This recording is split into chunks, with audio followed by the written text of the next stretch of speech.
America Iran మధ్య సాగుతున్న యుద్ధానికి ముగింపు పలుకుతూ శాంతి ఒప్పందం కుదిరింది. ఈ ఒప్పందం ఎంత మేరకు అమలు కాబోతోంది, భారత్కు వనగూరే ప్రయోజనాలు ఏంటి అనే అంశాలను వివరించేందుకు అంతర్జాతీయ వ్యవహారాల నిపుణులు డాక్టర్ రాధా రఘురామపాత్రునితో మా ప్రతినిధి కృష్ణమనాయుడు ముఖాముఖిని ప్రత్యక్ష ప్రసారం ద్వారా చూద్దాం. ఇరాన్ ఇజ్రాయిల్ మధ్య జరుగుతున్నటువంటి యుద్ధానికి ముగింపు పలుకుతూ కీలకమైనటువంటి శాంతి ఒప్పందం జరిగింది. ఈ శాంతి ఒప్పందం ఎంత మేరకు అమలు కాబోతుంది, భారత్కు వనగూరేటువంటి ప్రయోజనాలు ఏంటి అన్న వివరాలు మనతో వివరించేందుకు అంతర్జాతీయ వ్యవహారాల నిపుణురాలు రాధా ఉన్నారు.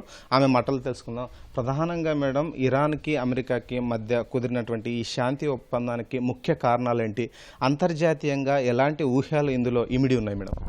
సో ముఖ్యంగా చూస్తే గత కొద్ది నెలలుగా మొత్తం వెస్ట్ ఏషియాలో ఈ కాన్ఫ్లిక్ట్ కేవలం వెస్ట్ ఏషియన్ రీజనే కాదు, మొత్తం ప్రపంచానికి అంతటికీ కూడా ఒక చాలా ఇబ్బందికరంగా మారినటువంటి అంశం మనం చూస్తున్నాం.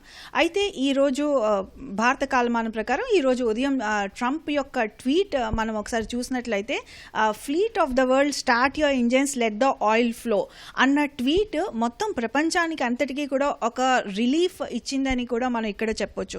ముఖ్యంగా చూస్తే ఈ వెస్ట్ ఏషియన్ కాన్ఫ్లిక్ట్ ఫిబ్రవరిలో స్టార్ట్ అయినటువంటి west Asian conflict strait of Hormuz blockage తర్వాత ముందుగా ఇరాన్ స్ట్రెయిట్ ఆఫ్ హోర్మోజ్ని బ్లాక్ చేస్తూ అది ఒక ఆయుధంగా ఈ వెస్ట్ ఏషియన్ కాన్ఫ్లిక్ట్లోని ఇటు యునైటెడ్ స్టేట్స్ ఆఫ్ అమెరికా అలాగే ఇజ్రాయెల్ పైన ప్రెషర్ బిల్డప్ చేయడానికి ఉపయోగించింది.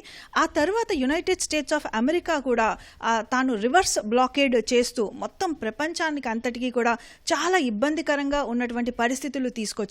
So starting of the war మనం చూస్తే oil price per barrel $69 per barrel ఉన్నటువంటి oil price peak stage of the వార్లో $125 పర్ బ్యారెల్ కూడా చేరుకున్నటువంటి సందర్భం. అలాగే చాలా సందర్భాల్లో పీస్ టాక్స్ ఏప్రిల్లో మొదలయ్యాయి. April 7th and 8th Islamabad talks మొదలయ్యాయి. దాని తర్వాత కూడా ఎలాంటి ఇంప్రూవ్మెంట్ ఈ వార్లోని కాన్ఫ్లిక్ట్లోని కనిపించలేదు. చాలాసార్లు ట్రంప్ ట్వీట్ చేశారు. అయితే ఏప్రిల్లోని 2 సార్లు సీజ్ ఫైర్ ప్రకటించారు.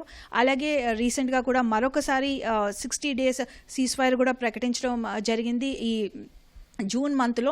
సో ఈ సీజ్ ఫైర్తోని కొంతవరకు రిలీఫ్ ఇచ్చినా కూడా ఒక పక్క ట్రేడ్ టాక్స్ కొనసాగుతూనే వస్తున్నాయి. ఒక పక్క ట్రంప్ ఒకలాగా ట్వీట్ చేస్తే ఐఆర్జీసీ దానికి వ్యతిరేకంగా ట్వీట్ చేసినటువంటి పరిస్థితి, అలాగే ఇరాన్ యొక్క ఫారెన్ మినిస్టర్ మరొక విధంగా ట్వీట్ చేసినటువంటి పరిస్థితి. సో చాలా సందర్భాల్లో ఈ స్ట్రెయిట్ ఆఫ్ హోర్మోజ్ కంప్లీట్గా navigation freedom of navigation restore చేస్తున్నాము అని ట్రంప్ ట్వీట్ చేశారు. అయితే ఇప్పుడు ఉన్నటువంటి పరిస్థితుల్లో నిన్నటి దాకా కూడా ఈ స్ట్రెయిట్ ఆఫ్ హోర్మోజ్ బ్లాకేజ్ అన్నది కూడా కొనసాగుతూ వస్తుంది. అయితే ట్రంప్ ఈరోజు చేసినటువంటి ఈ ట్వీట్ తర్వాత ఈ జూన్ 19th స్విట్జర్లాండ్ జెనీవాలోని ఈ ఇనీషియల్గా ఒక ఫార్మల్ ట్రీటీ అయితే ఫార్మల్ పీస్ డీల్ అయితే సైన్ అవుతుంది అని మనకి అర్థమవుతోంది. సో ఈ పీస్ డీల్ సైన్ చేయటానికి ఇటు జేడీ వ్యాన్స్ కూడా తాను వెళ్తానని ప్రకటించారు. అలాగే ఇటు పాకిస్తాన్ నుంచి కూడా మనకి ఒక ట్వీట్ వచ్చింది. పాకిస్తాన్ వైపు నుంచి వచ్చినటువంటి ట్వీట్లో కంప్లీట్గా end of all kinds of attacks including Lebanon అని కూడా చెప్పినటువంటి విషయం. అలాగే ఇటు ఇరాన్ వైపు నుంచి కూడా మరొక ట్వీట్ అయితే వచ్చింది. ఇరాన్ కూడా ఈ ట్రేడ్ డీల్ సైన్ అవ్వబోతోంది అని మనకి తన చేసినటువంటి ఇన్ఫర్మేషన్ కానీ ట్వీట్స్ ద్వారా అర్థమవుతుంది. బట్ ఇప్పటికి కూడా ఈ ట్వీట్ తర్వాత కూడా ఈ ట్రేడ్ డీల్ జరుగుతుంది. బట్ ఈ ట్రేడ్ డీల్ తర్వాత మరొక 60 days తీసుకుంటారు మిగిలినటువంటి నెగోసియేషన్స్ అన్నీ కూడా కంప్లీట్ అవ్వడానికి. అయితే ఇప్పటివరకు ఈ డీల్ అయితే సైన్ అవుతుంది. But still fingers on the trigger అని చెప్పేసి మనం చెప్పొచ్చు. సో ఈ ట్రేడ్ డీల్ తర్వాత మరిన్ని డీటెయిల్స్ కూడా రావాల్సి ఉంది. So devil on the details అని మనం అర్థం చేసుకోవాలి. అంతర్జాతీయ నౌకలపైన అమెరికా నిషేధం ఎత్తివేతతో పాటు హర్ముజ్ జలసంధి కూడా ఓపెన్ కావడం అన్నది జరుగుతుందని చెబుతున్నారు.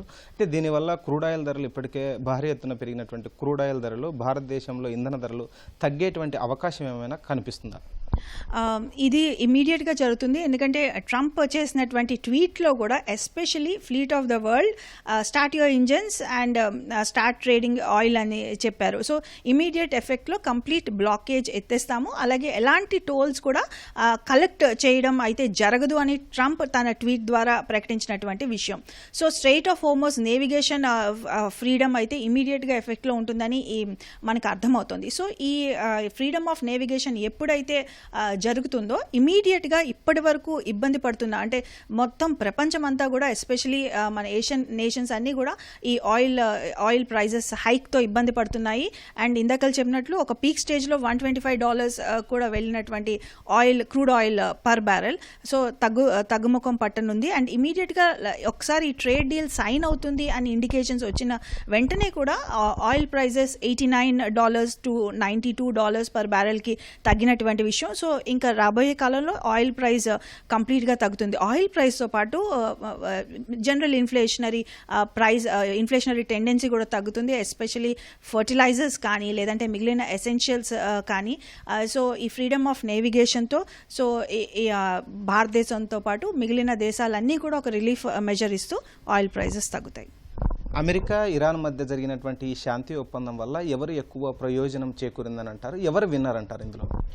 సో ఇప్పుడున్నటువంటి ఈ సిచ్యువేషన్లో Iran and United States of America, so నా ఉద్దేశం ప్రకారం ఈ రెండు దేశాలతో పాటు మిగిలిన ప్రపంచ దేశాలన్నీ కూడా ఈ పీస్ డీల్తోని ఒక విన్నర్గానే మనం చూడొచ్చు. బికాజ్ ఈ రెండు దేశాలతో పాటు ఎక్కువ ఇబ్బంది పడింది మిగిలిన ప్రపంచ దేశాలు, ఎస్పెషలీ స్మాలర్ ఎకానమీస్. సౌత్ ఆఫ్రికాలో ఉన్నటువంటి చిన్న చిన్న ఎకానమీ సప్లై చైన్ జరిగినటువంటి డిస్ట్రప్షన్ వల్ల అయితేనేమి కానీ, గ్లోబల్ షిప్పింగ్లో వచ్చినటువంటి అడ్డంకులు అయితేనేమి కానీ, సో నార్మల్ పర్సన్ ఒక లేమ్యాన్ ఎస్పెషలీ ఆయిల్ ప్రైస్ కానీ గ్యాస్ ప్రైజెస్ కానీ ఎసెన్షియల్ ప్రైజెస్ హైక్తో అది భారతదేశంలోనే కాదు మిగిలిన ఏషియన్ దేశాల్లో అమెరికాతో పాటు అమెరికాలో కూడా ఆయిల్ ప్రైజెస్ డబల్ అయ్యాయి. దాంతోపాటు ఎసెన్షియల్స్ ఇన్ఫ్లేషన్ పెరిగింది, ఫర్టిలైజర్స్ ప్రైజెస్ పెరిగాయి, యూరోపియన్ ఎకానమీలో కూడా గ్యాస్ ప్రైజెస్ డబల్ అయినటువంటి పరిస్థితి. సో ఈ పీస్ డీల్ సైన్ అయితే ఒక normal person normal layman is the winner అని నా ఉద్దేశం. బికాస్ ఈ రెండు దేశాల జరిగినటువంటి కాన్ఫ్లిక్ట్ ఆధారంగా చాలామంది నార్మల్ పీపుల్ ఈ యుద్ధాంతో ఏ మాత్రం సంబంధం లేని ఎకానమీస్ అన్నీ కూడా చాలా ఇబ్బంది పడ్డాయి. ఎస్పెషలీ హంగర్ ఇండెక్స్ కూడా పెరిగినటువంటి సందర్భం. సో చిన్న ఎకానమీస్ సౌత్ ఆఫ్రికాలో చాలా ఇబ్బంది పడ్డాయి నేవల్ బ్లాకెట్తో. So normal layman is a winner after this war, after this deal అని. ఇరాన్ అణ్వాయుధాలు కానీ లేకపోతే యురేనియం నిల్వలు కానీ వాటి గురించి ప్రధానంగా ఈ అణు ఒప్పందంలో కానీ ఈ శాంతి ఒప్పందంలో కానీ జరగకుండా చర్చలను వాయిదా వేయడం అన్నది ఈ శాంతి ఒప్పందం ఎంత మేరకు అమలయ్యేటువంటి అవకాశం కనిపిస్తుంది మేడం?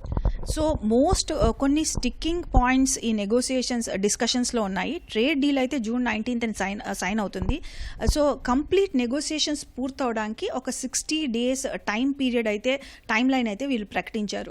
సో ఈ 60 days టైం లైన్ ఏదైతే ఉందో ఇది చాలా క్రూషియల్ కాబోతుందండి. Because especially one of the sticking issues of negotiation ఈ న్యూక్లియర్ ఇన్ఫ్రాస్ట్రక్చర్ కానీ న్యూక్లియర్ మెటీరియల్. బికాస్ ఇరాన్ దగ్గర 440 kgs ఆఫ్ యురేనియం ఉంది.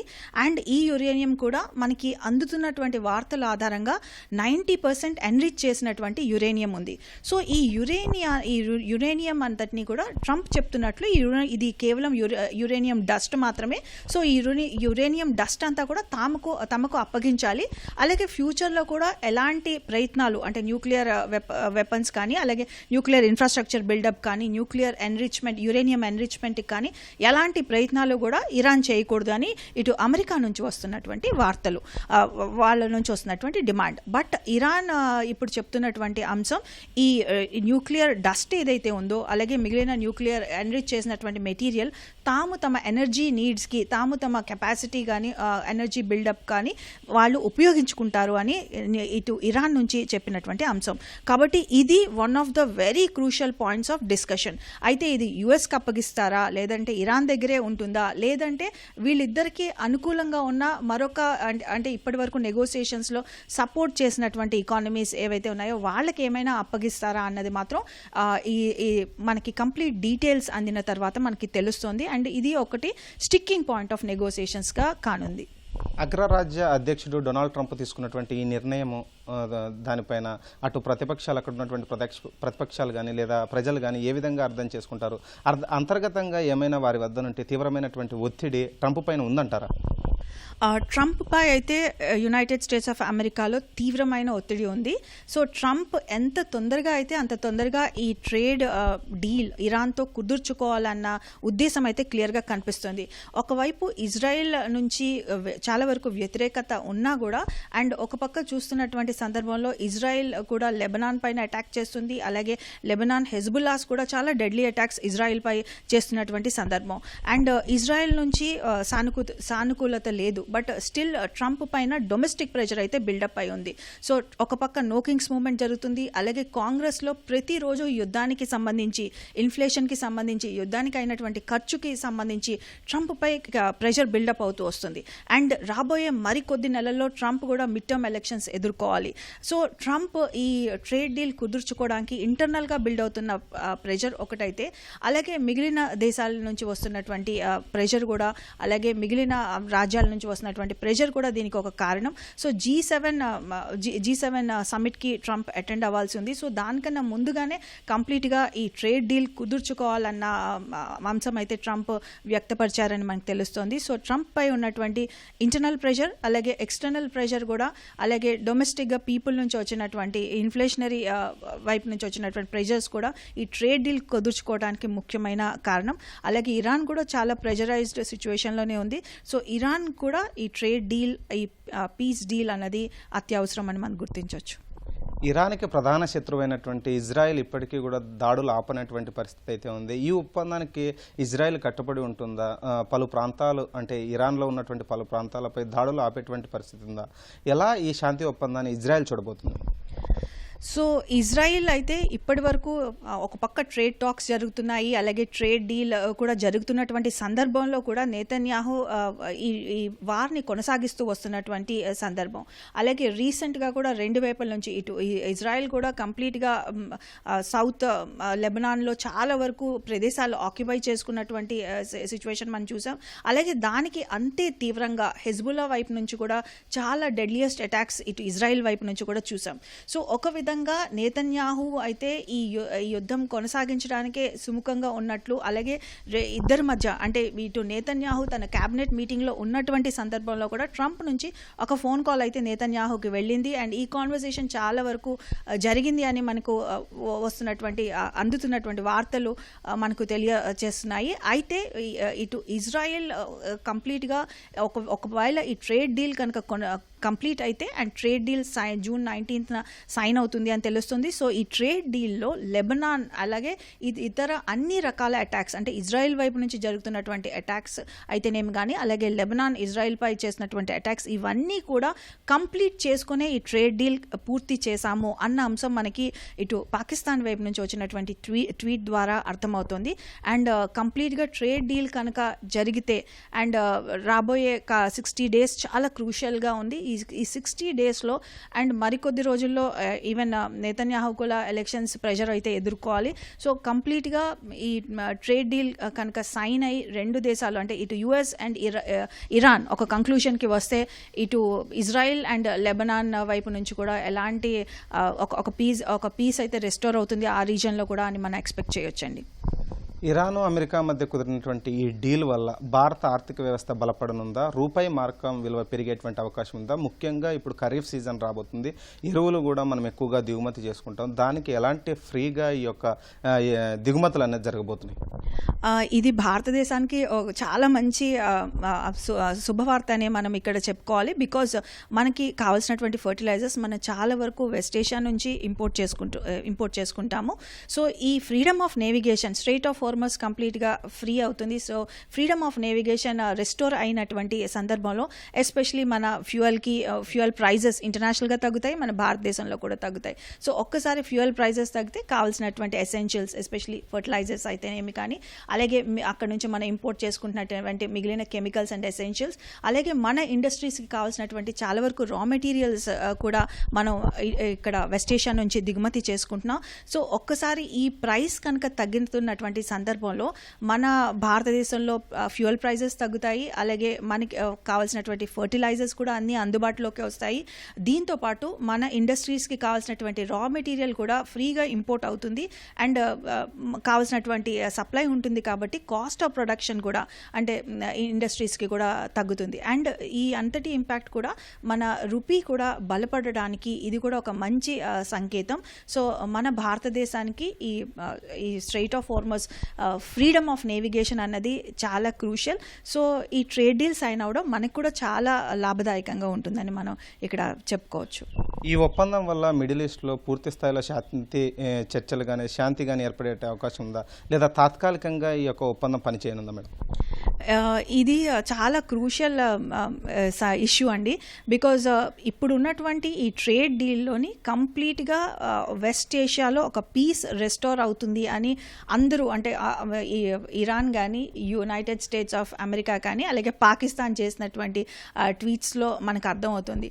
బట్ డీటెయిల్స్ దీనికి ఇంకా రావాల్సి ఉంది. బికాస్ కంప్లీట్ డీటెయిల్స్ అయితే ఇప్పటి వరకు ఎలాంటి ఎటువైపు నుంచి కూడా మనకు రాలేదు. So the details the devil lies in the detail అని చెప్తారు. సో ఈ డీటెయిల్స్ మనకి కంప్లీట్గా వస్తే ఎస్పెషలీ ఈ న్యూక్లియర్ ఇన్ఫ్రాస్ట్రక్చర్ ఇరాన్ బిల్డప్ చేయడం ఆపేస్తుందా? బికాస్ మిగిలిన కంట్రీస్ అయితేనేమో కానీ యూరోపియన్ నేషన్స్, మిగిలిన నాటో నేషన్స్ కూడా ఈ వాళ్ళు చేసిన ప్రకటనలో ఇది చాలా క్రూషియల్గా ప్రస్తావించారు. బికాస్ ఇరాన్ న్యూక్లియర్ బిల్డింగ్ కానీ న్యూక్లియర్ ఇన్ఫ్రాస్ట్రక్చర్ని ఎన్రిచ్ యురేనియం ఎన్రిచ్మెంట్ కానీ అలాగే న్యూక్లియర్ ఇన్ఫ్రాస్ట్రక్చర్ బిల్టప్ కానీ ఇరాన్ ఆపివేస్తోందా అన్న దానిపై ఇక్కడ డిపెండ్ అయి ఉంటుంది. అండ్ దీంతో పాటు స్ట్రెయిట్ ఆఫ్ హార్మజ్ కంప్లీట్గా టోల్ ఫ్రీ అని చెప్పేసి చెప్పారు. సో ఈ కంప్లీట్గా ఈ స్ట్రెయిట్ ఆఫ్ హార్మజ్ టోల్ ఫ్రీ అవుతుందా, అయితే ఇది ఎన్ని రోజుల వరకు కొనసాగుతుంది, లేదంటే ఇంతకు ముందర చేసినటువంటి ట్వీట్స్ తర్వాత కూడా మరొకసారి ఈ 60-day టైం పీరియడ్ వాళ్ళు ఏవైనా వెపన్స్ని కానీ అలాగే వాళ్ళకి కావాల్సినటువంటి వెపన్స్ రీఫిల్లింగ్ కానీ ఉపయోగించుకుంటారా అన్నది మాత్రం వేచి చూడాలి. బట్ ఇప్పటికైతే యునైటెడ్ స్టేట్స్ ఆఫ్ అమెరికా నుంచి కంప్లీట్గా వార్ని ఆపేస్తున్నాము, స్ట్రెయిట్ ఆఫ్ హార్మజ్ కూడా ఫ్రీ అవుతుంది అని మనకి వినిపిస్తోంది. బట్ ఇరాన్ ఇప్పటి వరకు కూడా ఇంకా దీన్ని ఒక డౌటింగ్ తోనే చూస్తుంది అని చెప్పి మనకి వాళ్ళు చేసినటువంటి ప్రకటనల ద్వారా అర్థమవుతోంది.